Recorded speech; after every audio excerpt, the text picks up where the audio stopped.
Hey, welcome back. Thanks for watching.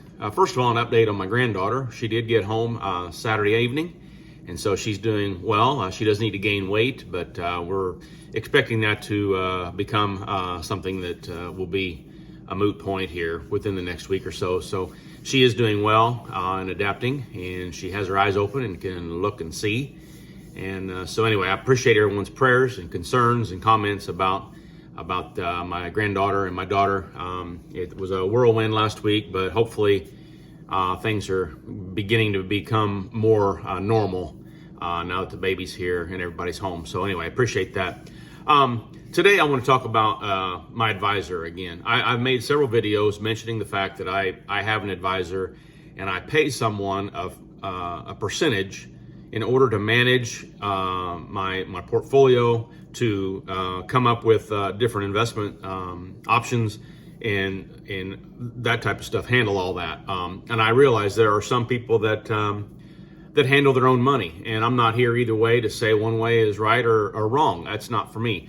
But what I am saying is, I do have an advisor, but I wanted to talk about what goes into, what do we do when we have a meeting? And so, I made a comment that I went in March of this year to begin the process to see what I needed to do from that point forward to prepare myself to retire successfully in about 4 years. Now, from that meeting in March, I gained knowledge and curiosity enough that I began to explore and understand that I could perhaps retire at the end of this year.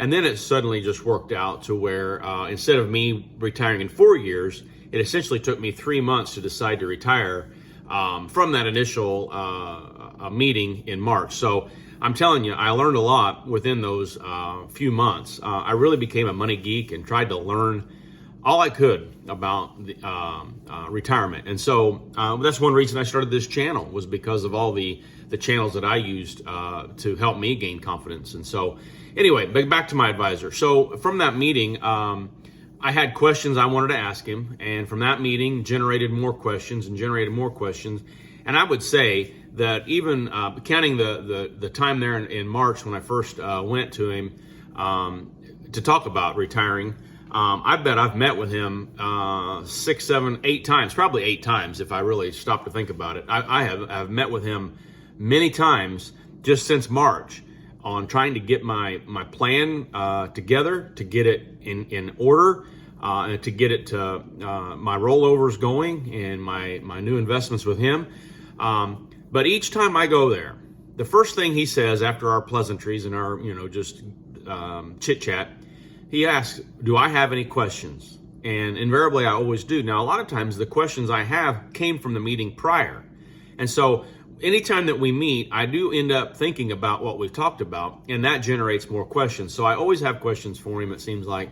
Now, I will say the last time we met, last month, I didn't have as many questions as I've had in the past, but I do have some questions for him for the next meeting we have, which should be in the next few weeks.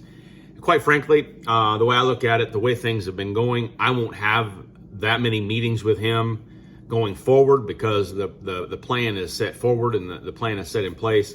But it's taken a lot of work to get things where they are today from where I retired in July.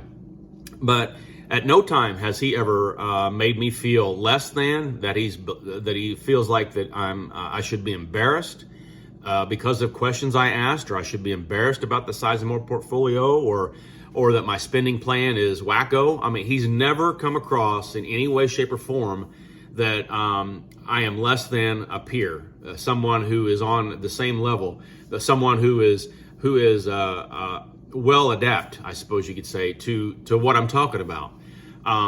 If you have an advisor that you don't feel comfortable with, that gives you the sense of he's better than you, or you don't have what you should have, I would say go find another advisor. Now, that's not to say that maybe there's going to be some things that your advisor has to tell you that you don't want to hear. But if you don't feel comfortable going to your advisor and hearing the hard truths sometimes, I think you need to go find another advisor, one that you're comfortable with, one that you can work with, and one that will listen to what you have to say. And that's one thing about mine. My advisor listens to what I say, answers the questions I ask, and if you aren't getting the answers to the questions that you think you need, then I think it's time you find another advisor. But at no time have I ever felt that way.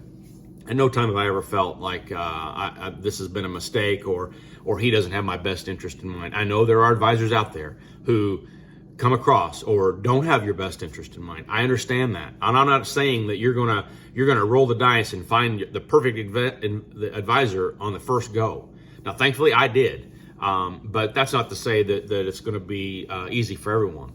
But you have to find an advisor that you trust. Find someone that you know and see who they use and see who they recommend. Don't just do an internet search or and type in financial advisors and pick the first one that comes up. But talk to people that you know that are retired and see if they can point you to someone that they know. So anyway, I'm going to close with that. I'm all in, I suppose you could say, on my advisor, because I know the work that he's doing. If you don't have an advisor and you think they're stupid, then this video wasn't for you. And so that being said, if you are thinking about retiring and you're thinking about the future, perhaps you can do it by yourself, but perhaps you should take some time to go talk to an advisor and run your plan by them and see what they have to say. With that, I'll close. I appreciate you watching, liking, subscribing. I appreciate the comments. If you have ideas for next videos you want me to do, drop them in the comments and let me read those, and I'll maybe put it on my list for things to talk about later. But as of now, that's what I have today, and I hope to have maybe a couple more this week. Just depends on how the week goes, but I appreciate you watching. I certainly do, and I'll see you in the next one. Thanks.